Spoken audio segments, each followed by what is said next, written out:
Değerli izleyiciler, gördüğünüz gibi bu aparatımız hava biraz isti olduğuna göre biraz azot doğrayacağım, üzürü sayın. Sadece olarak istedim göstereyim. Bu da 4 kW'lık müherriklə Sumqayıt şəhərindən sipariş olunan aparatımızdır. Buyurun izleyin.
Deməli, değerli izleyiciler, yani maksimum 3 dəqiqəyə bir yonca presin asanlıqla rahat doğrayır.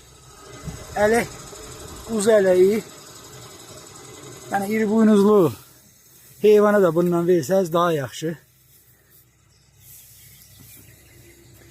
Gördüğünüz kimi. İndi bıçaq sistemin sağ olsun ustalarımız düzeldir. Yani bu avadanlığı hazırlayan çok ustalarımız var. Allah canlarını sağ eləsin. Allah əllərinə, qollarına qüvvət versin inşallah. Allah hamının ruhunu yetirsin.